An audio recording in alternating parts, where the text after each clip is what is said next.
Quel exercice pour les... Attendez. L'exercice, j'ai suggéré 2 exercices pour la partie concernant les 3 méthodes dans le système d'inventaire périodique. Vous avez le problème 11, la page 216, et le problème 12, la page 216. De toute manière, ce soir ou demain, je vais vous envoyer ce qu'on a vu aujourd'hui. D'accord? Bon.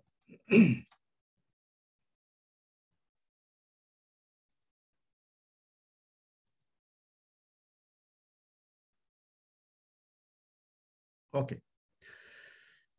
En ce qui concerne la méthode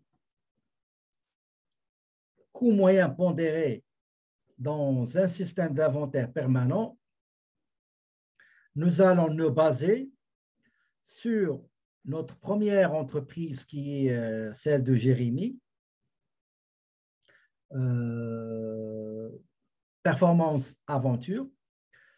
Le tableau que vous voyez dans la page 184, ça va nous servir à travailler les 2 méthodes, coût moyen pondéré et épuisement successif. OK? Très bien. Donc, cette page-là, il faut toujours avoir devant vous pour faire les simulations qu'on va faire tout à l'heure, pour ne pas perdre du temps à aller fermer, ouvrir, fermer, ouvrir. Si vous voulez, vous pouvez les prendre en note ou bien imprimer la page de votre bouquin, si vous voulez.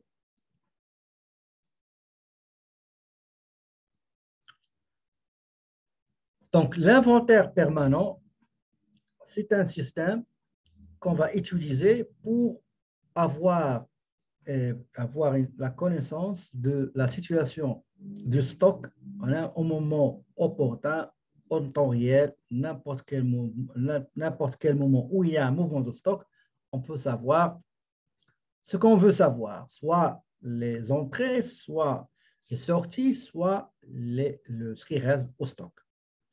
Pour ce faire, on va prendre le même cas qui est l'entreprise Performance Aventure et on va essayer d'appliquer les notions de base de la méthode coût moyen pondéré. Coût moyen coût moyen pondéré, c'est une méthode qui se base sur l'aspect suivant. Attendez, je vais chercher un fichier. Excel sera pas long.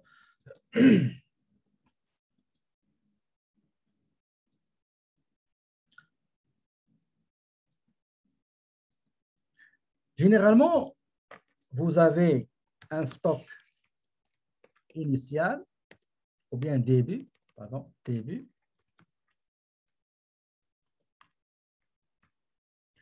Vous aviez des achats.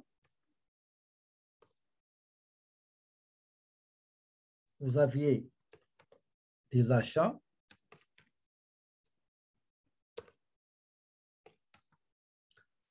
Vous aviez des ventes et vous aviez un stock fin période ou fin solde final. Dans les achats ici, par exemple, vous avez quantité, vous avez prix unitaire et vous avez le montant total. Même chose pour les ventes ou bien sorties. Vous avez quantité, vous avez le prix unitaire et vous avez le montant. Même chose pour stock final. Vous avez la quantité qui reste en stock et vous avez le prix unitaire et vous avez montant. Voilà. D'accord? Au début, par exemple, on a des articles. Le prix unitaire, 5 $. Donc, le total, c'est quantité multiplié par 5. D'accord? On va mettre centré.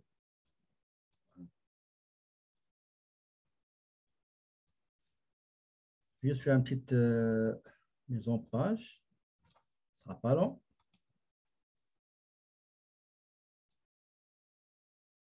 Voilà.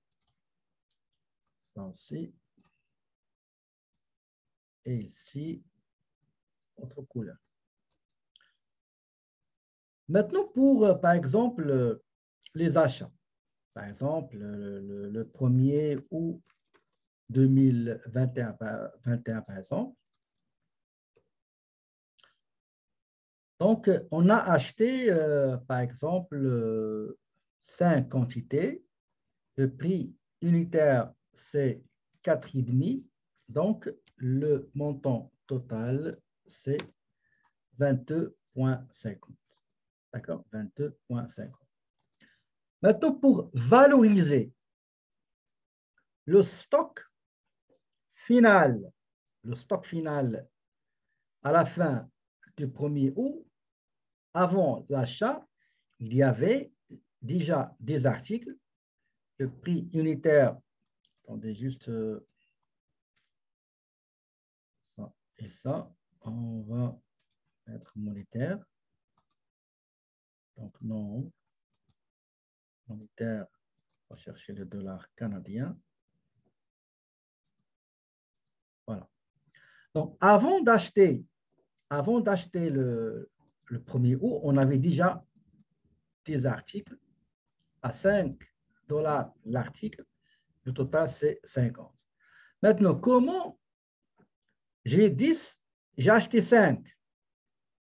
J'avais 10 à 5 $ et j'ai acheté 5 à 4,50 $. Comment le stock final, on est dans le système permanent. Je dois savoir le stock final. Je dois le valoriser. Quelle est la valeur que je dois utiliser ici? Il y a une formule qui est très simple. Une formule très simple. Donc, ça, c'est la méthode coût moyen pondéré. Donc, je dois, ici, j'avais 10 plus 5, ça donne 15, d'accord? Ça donne 15. Mais quel est le prix unitaire, le prix unitaire que je dois appliquer à 15? Parce que 15, à l'intérieur, on trouve des quantités à 5 $ et 5 quantités à 4,5. Donc, comment je dois faire? C'est très simple. Voilà la formule. La formule, elle est là. Je vous la donne de manière très simple. Le coût moyen pondéré égale valeur du stock, le stock final avant achat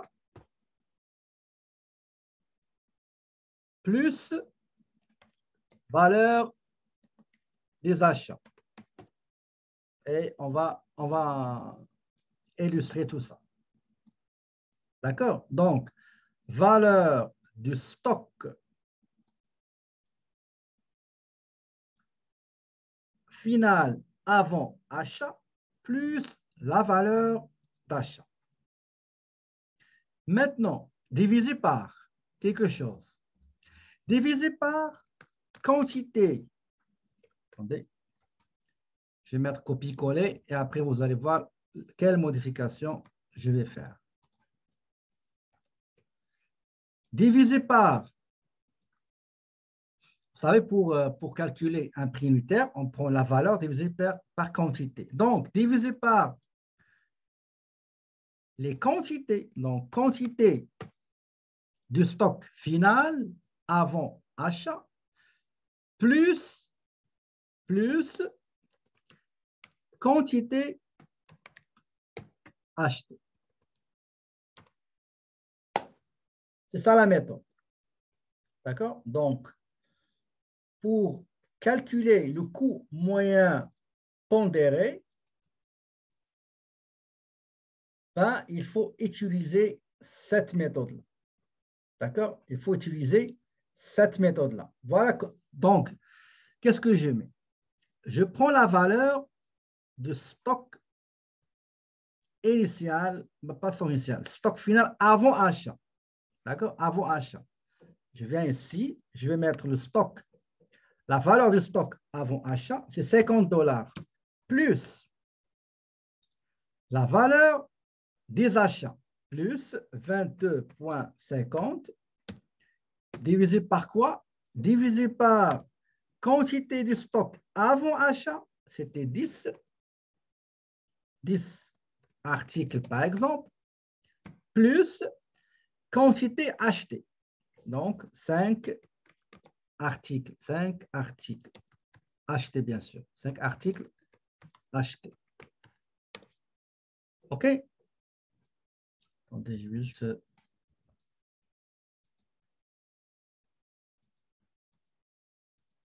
Voilà. Acheter. Voilà. On va convertir tout ça. Donc, égal valeur du stock avant achat, 50, plus valeur des achats, 22,50.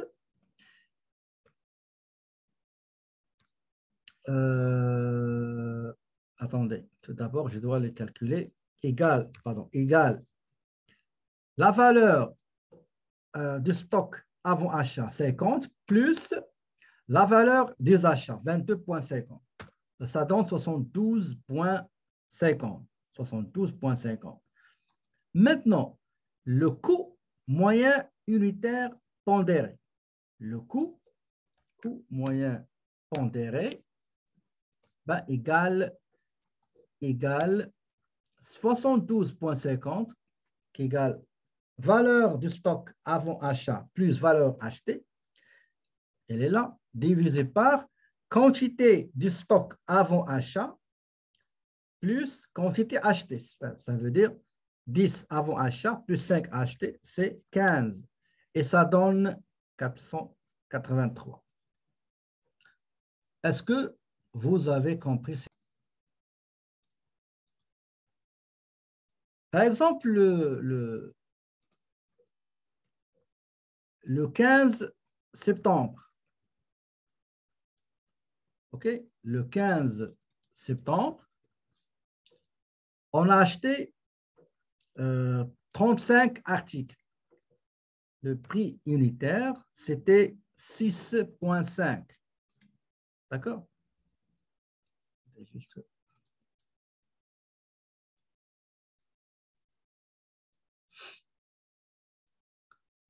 Donc, le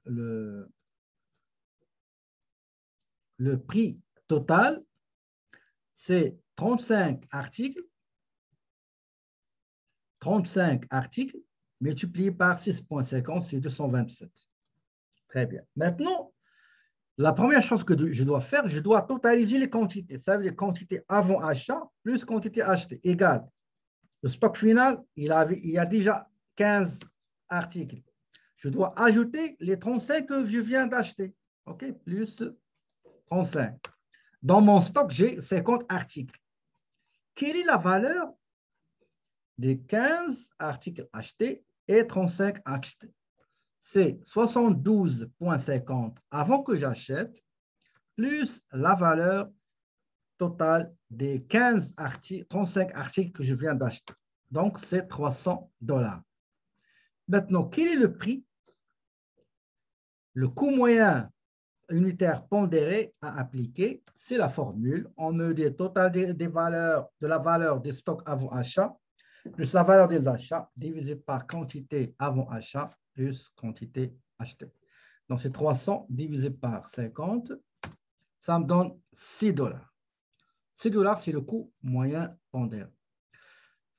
On va voir autre chose. On a vendu, par exemple, le 15 octobre 2020, on a vendu 45 articles. Le prix à utiliser, c'est ce prix-là. D'accord? C'est ce prix-là. Ce prix-là, c'est le CMV, le coût marchandise vendue, c'est celui-là. Ça veut dire que 45 qu'on va vendre, ils nous ont coûté 6 $. Donc, je vais mettre ici 6 $. Donc, le prix total des ventes, c'est 27. J'avais 50, j'ai vendu 45. Il me reste 5 $. D'accord? 5 $. La valeur, c'était 300, moins le prix total des ventes, c'est 30 $. D'accord? Admettons le 30 décembre.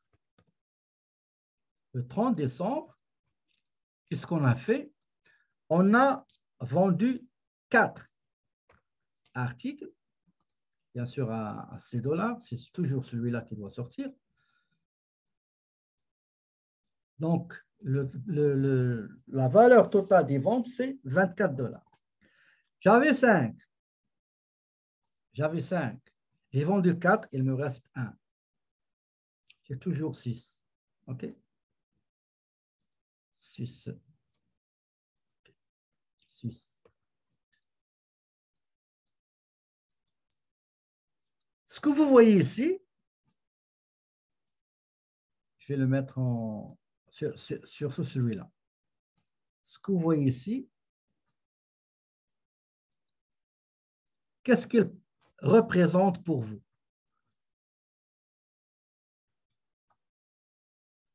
À la fin de l'année, il nous reste un article à 6 $.